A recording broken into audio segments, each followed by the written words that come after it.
Hello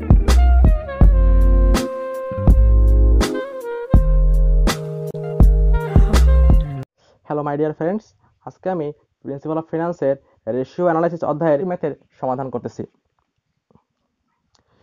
তো বন্ধুরা, এখানে কিছু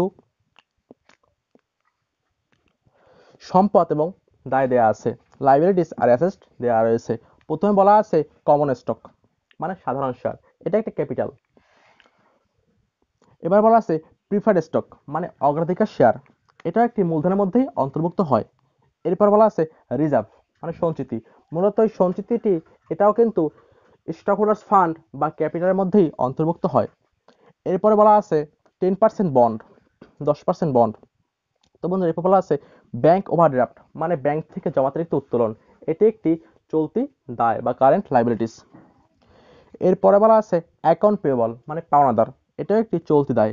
এরপরে বলা আছে নোট পেয়েবল, এটা একটি চলতি দায়। তো বন্ধুরা, এই ছিল আমার টোটাল লাইবিলিটিস। এবার দেওয়া আছে অ্যাসেট, এখানে বলা আছে ইকুইপমেন্ট, এটি একটি স্থায়ী সম্পদ, ফিক্সড অ্যাসেট। এরপরে বলা আছে বিল্ডিং দালান কোঠা, এটা একটি ফিক্সড অ্যাসেট বা স্থায়ী সম্পত্তি। এরপরে বলা আছে ইনভেন্টরি, এটা একটি চলতি সম্পদ মানে মজুত পণ্য। এরপরে বলা আছে অ্যাকাউন্ট রিসিভেবল, চলতি সম্পদ। নোট রিসিভেবল, এটাও একটি চলতি সম্পদ। এরপরে দেওয়া আছে ক্যাশ, এটাও একটি চলতি সম্পদ। তো বন্ধুরা, এখানে আরও কিছু ইনফরমেশন দেওয়া রয়েছে। দেওয়া আছে সেলস 4 লক্ষ টাকা, দেওয়া আছে গ্রোস প্রফিট মোট লাভ 80,000 টাকা, দেওয়া আছে নেট প্রফিট নিট লাভ 24,500 টাকা। তো বন্ধুরা, এখানে প্রশ্নপত্রে প্রথমে বলা হচ্ছে কারেন্ট রেশিও বের করতে। আর আমরা সকলেই জানি এবং আমি পাশাপাশি প্রথম ক্লাসে বলেছিলাম যে কারেন্ট রেশিও বের করার সময় আমার প্রয়োজন হবে কারেন্ট লাইবিলিটিস আর কারেন্ট অ্যাসেট। তো দেখো বন্ধুরা, অ্যাসেটের মধ্যে ইনভেন্টরি একটি চলতি সম্পদ 1 লক্ষ টাকা, অ্যাকাউন্ট রিসিভেবল চলতি সম্পদ 60,000 টাকা, নোট রিসিভেবল চলতি সম্পদ 10,000 টাকা, আর হচ্ছে ক্যাশ চলতি সম্পদ 5,000 টাকা। তো বন্ধুরা, আমি এখানে লিখলাম কারেন্ট রেশিও, উপরে লিখলাম কারেন্ট অ্যাসেট ভাগ কারেন্ট লাইবিলিটিস।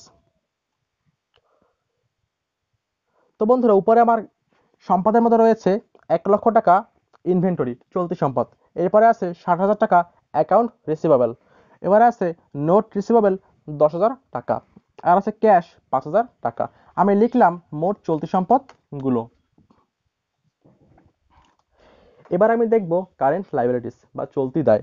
দেখো বন্ধুরা, এখানে ব্যাংক ওভারড্রাফট, এটি একটি চলতি দায় বা কারেন্ট লাইবিলিটিস 80,000 টাকা।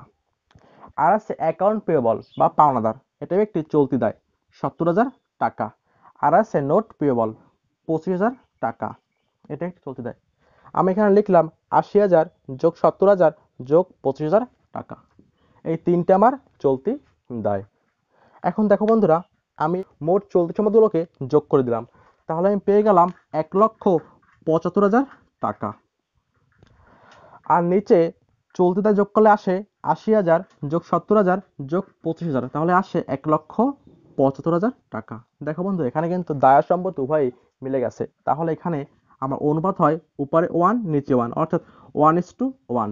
এই 1 দ্বারা নির্দেশ করতেছে কারেন্ট অ্যাসেটকে বা চলতি সম্পদকে, আর এই পরের 1 দ্বারা নির্দেশ করতেছে কারেন্ট লাইবিলিটিসকে বা চলতি দায়কে।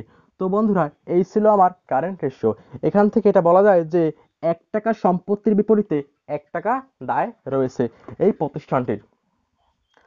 তো বন্ধুরা, এরপর আমি দেখব সেকেন্ড রিকোয়ারমেন্ট। এখানে বলা আছে কুইক রেশিও, বা এটাকে কিন্তু অনেকে বলে লিকুইড রেশিও বা অ্যাসিড টেস্ট রেশিও। তো এখান থেকে আমাকে দেখতে হবে যে কোন সম্পত্তিগুলো বা কোন চলতি সম্পত্তিগুলো খুব দ্রুত নগদ টাকায় রূপান্তর করা যায়। তো বন্ধুরা, তুমি এখানে দেখতে পারো যে অ্যাকাউন্ট রিসিভেবল, নোট রিসিভেবল এবং ক্যাশ, এই তিনটি তারল্যমান বা নগদ টাকা রূপান্তর করার সময় কিন্তু অনেক দ্রুত। কিন্তু এই যে ইনভেন্টরি, এটি কিন্তু অত দ্রুত নগদ টাকা রূপান্তর করা যায় না, কারণ মজুত পণ্য কিন্তু জমা থাকলে সেটি কিন্তু নগদ টাকার সমান নয়, কারণ সেটিকে নগদ টাকা রূপান্তর করতে কিছুটা সময় প্রয়োজন হয়। তাই বলা যায় যে এই ইনভেন্টরির চেয়ে এই বাকি তিনটির তারল্যমান খুব দ্রুত বা খুব দ্রুত নগদ টাকায় রূপান্তর করা যায়। তো বন্ধুরা, আমি বলেছিলাম গত ক্লাসগুলিতে যে যখন তুমি কুইক রেশিও বের করবে তখন তোমার প্রয়োজন হবে লিকুইড বা কুইক অ্যাসেস্ট। আর এই লিকুইড অ্যাসেস্ট বের করার নিয়ম হচ্ছে তুমি চাইলে যেগুলো মোট খুব দ্রুত রূপান্তর করা যায় নগদ টাকায় তুমি ওগুলোকে যোগ করে দিতে পারো। যেমন এখানে আছে অ্যাকাউন্ট রিসিভেবল, নোট রিসিভেবল আর হচ্ছে ক্যাশ। তুমি এই তিনটি যোগ করতে পারো, অথবা তুমি যে কাজটি করতে পারো সেটি হচ্ছে মোট কারেন্ট অ্যাসেস্ট, মানে এই চারটি যে মোট সম্পত্তি আমি বের করেছিলাম 1 নং রিকোয়ারমেন্টে, সেখান থেকে তুমি বাদ দিবে ইনভেন্টরিটিকে, যার তারলতা মান বা তারলের মান অনেক কম, তাহলে তুমি পেয়ে যাবা লিকুইড অ্যাসেস্ট। তো বন্ধুরা, আরেকটি সম্পদ এখান থেকে বাদ যায়, সেটি হচ্ছে প্রিপেইড এক্সপেন্স, কিন্তু সেটি এখানে নেই প্রশ্নপত্রে। তো বন্ধুরা, আমি এখানে লিখলাম কুইক রেশিও সমান সমান লিকুইড বা কুইক অ্যাসেস্ট ভাগ লিকুইড বা কুইক লাইবিলিটিস। তো উপরে আমার মোট চলতি সম্পদ ছিল 1,75,000 টাকা। এখান থেকে আমি বাদ দিব ইনভেন্টরি 1,00,000 টাকা, তাহলে আমি পেয়ে যাব 75,000 টাকা। বন্ধু, এটা হচ্ছে আমার লিকুইড বা কুইক অ্যাসেস্ট। অথবা তুমি এখানে এই কাজটিও করতে পারো যে অ্যাকাউন্ট রিসিভেবল 60,000 টাকা, নোট রিসিভেবল 10,000 টাকা, তাহলে আসে 70,000 টাকা। তুমি এর সঙ্গে যোগ করবে ক্যাশ 5,000 টাকা। তুমি কিন্তু এইভাবে যোগ করবে, এখানে লিখতে পারো 75,000 টাকা, বা তুমি বাদ দিয়েও লিখতে পারো, অ্যাজ ইয়োর উইশ। এবার আমি দেখব লিকুইড বা কুইক লাইবিলিটিস। আমি এখানে বলেছিলাম যে শুধুমাত্র ব্যাংক ওভারড্রাফট, এটিকে তুমি চাইলে চলতি দায় থেকে বাদ দিতে পারো, আর তুমি চাইলে বাদ না দিয়েও অঙ্কটির সমাধান করতে পারো। এখানে আমি যেহেতু আমি গত ক্লাসে দেখেছিলাম অঙ্কটিতে বাদ দিয়ে, এবার আমি অঙ্কটিতে বাদ না দিয়ে সমাধান করব। তো বন্ধুরা, এখানে তিনটে এন্ট্রি আছে কারেন্ট লাইবিলিটিস। একটা আছে ব্যাংক ওভারড্রাফট, অ্যাকাউন্ট পেয়েবল আর আছে নোট পেয়েবল। আমি এখানে আর ব্যাংক ওভারড্রাফটকে বাদ দিলাম না, আর তুমি চাইলে বাদ দিয়েও সমাধান করতে পারো। তাহলে আমার মোট চলতি দায় ছিল 1,75,000 টাকা। এটি আমার লিকুইড বা কুইক লাইবিলিটিস। তাহলে দেখো বন্ধুরা, উপরে হচ্ছে 75,000 টাকা আর নিচে হচ্ছে 1,75,000 টাকা। এখন দেখো বন্ধুরা, যেহেতু উপরে ছোট সংখ্যা আছে, তো তুমি যখন এটিকে ভাগ দিবে তখন উপরে আসবে 0.43 আর নিচে আসে 1, অর্থাৎ এটি হচ্ছে আমার লিকুইড অ্যাসেস্ট, আর এই 1 হচ্ছে আমার লিকুইড লাইবিলিটিস বা কুইক লাইবিলিটিস। তো বন্ধু, আমি এখানে লিখে দিলাম 0.43:1। এটি আমার সম্পদ নির্দেশ করতেছে, আর 1 দ্বারা দায়কে নির্দেশ করতেছে। তো বন্ধুরা, এবার হচ্ছে 3 নং রিকোয়ারমেন্ট। এটা হচ্ছে প্রোপ্রিয়েটরি রেশিও বা মালিকানা অনুপাত। তো বন্ধুরা, আমি বলেছিলাম গত ক্লাসে বা প্রথম ক্লাসে আমি বলেছিলাম কথাটি যে আমাকে দেখতে হবে যে আমার মোট সম্পত্তির মধ্যে কতটুকু শেয়ার মালিকদের তহবিল থেকে গ্রহণ করা হয়েছে। তাহলে দেখো বন্ধুরা, আমার এখানে প্রয়োজন হবে দুটি বিষয়। একটি হচ্ছে মোট সম্পত্তি, অর্থাৎ কারেন্ট অ্যাসেস্ট এবং ফিক্সড অ্যাসেস্ট এবং যাবতীয় অন্যান্য সম্পত্তি।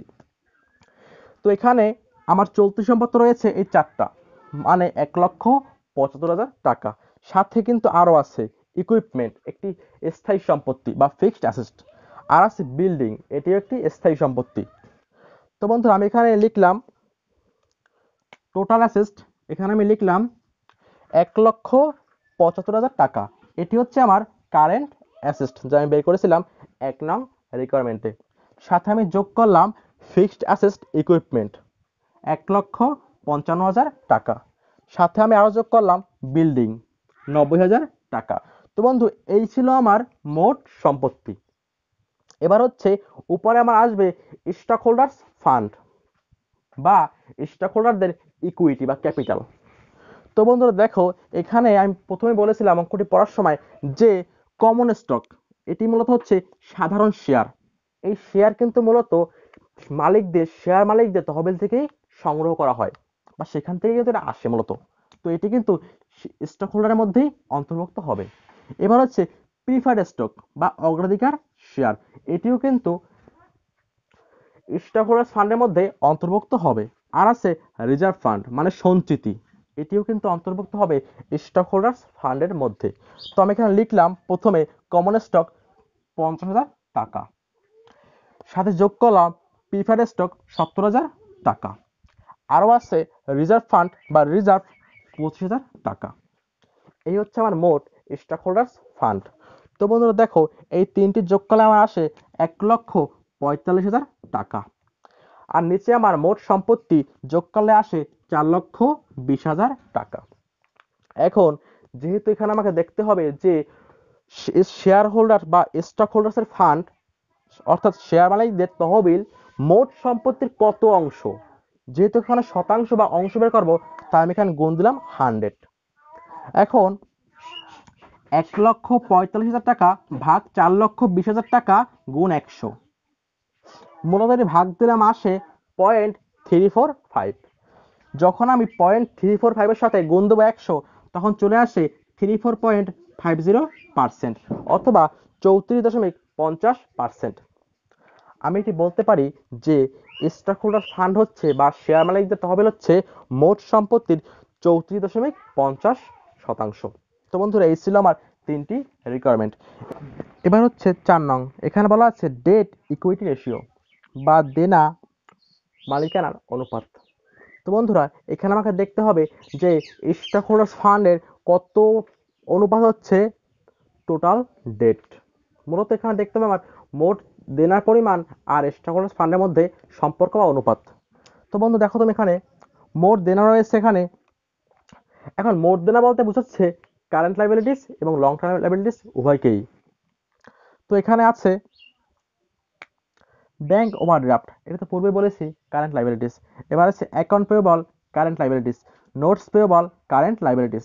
এছাড়া আরেকটি আছে দায়, সেটা হচ্ছে 10% বন্ড, এটা হচ্ছে একটি ফিক্সড লাইবিলিটিস। তো বন্ধুরা, এই চারটা হচ্ছে আমার মোট বা টোটাল দেনার পরিমাণ। তবে এখানে লিখলাম 10% বন্ড 1,00,000 টাকা প্লাস ব্যাংক ওভারড্রাফট 80,000 টাকা প্লাস অ্যাকাউন্ট পেয়েবল 17,000 টাকা প্লাস নোট পেয়েবল 25,000 টাকা। আর নিচে হচ্ছে স্টক হোল্ডার্স ফান্ড, সেটা আমি দেখিয়েছিলাম পূর্বেই, সেটি হচ্ছে 1,45,000 টাকা। এখন দেখো বন্ধুরা, উপরে এগুলো যোগ করলে পাওয়া যায় টোটাল ডেট 2,75,000 টাকা, আর নিচে হচ্ছে 1,45,000 টাকা। এখন দেখো বন্ধুরা, এখানে যদি তুমি ভাগ করো, তাহলে উপরে আসে 1.9 আর নিচে আসে 1, অর্থাৎ 1.9:1। এখানে 1.9 দ্বারা বোঝাচ্ছে টোটাল ডেটকে, আর 1 দ্বারা বোঝাচ্ছে স্টক হোল্ডার্স ফান্ডকে। তো বন্ধুরা, এই ছিল আমার ডেট ইকুইটি রেশিও। তবে এইখানে আরেকটি বিষয় রয়েছে, সেটি হচ্ছে কিছু কিছু ক্ষেত্রে এইখানে শুধুমাত্র লং টার্ম লায়াবিলিটিকেও অন্তর্ভুক্ত করা হয়, সেটি একটি বিশেষ ক্ষেত্র বিশেষ। তো বন্ধু, এবার হচ্ছে 5 নং সূত্র।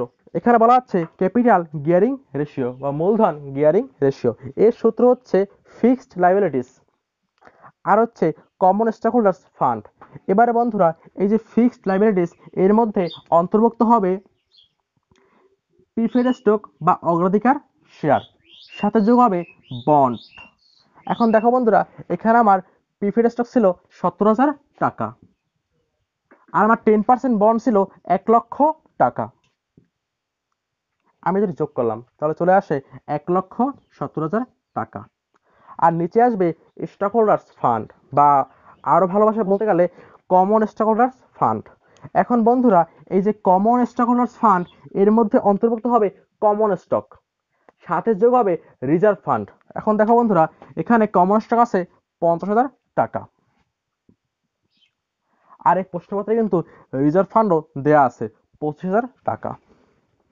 আমি দুটি যোগ করে দিলাম, তাহলে আমি পেয়ে যাব 75,000 টাকা। এখন দেখো বন্ধুরা, যদি আমি 1,70,000 টাকাকে ভাগ দিই 75,000 টাকা দিয়ে, তাহলে আমি উপরে পেয়ে যাই 2.27 আর নিচে আসে 1, অর্থাৎ এখানে অ্যান্সার হবে 2.27:1। এটি দ্বারা আমার ফিক্সড লায়াবিলিটিসকে নির্দেশ করতেছে, আর এই 1 দ্বারা আমার নির্দেশ করে কমন স্টক হোল্ডার্স ফান্ডকে। তো বন্ধুরা, এই ছিল আমার 5টা রিকোয়ারমেন্ট বা 5টা রেশিও। আমি আশা করব তোমরা প্রশ্নটি এবং সলিউশনটি বুঝতে পেরেছো, এবং যদি কারো কোনো প্রশ্ন থাকে তাহলে অবশ্যই আমাদেরকে কমেন্ট সেকশনে জানাতে পারো। আর নেক্সট ক্লাসে আমরা আরেকটি ম্যাথের সমাধান করব, সেই ক্লাসটি অবশ্যই দেখবা। Good bye.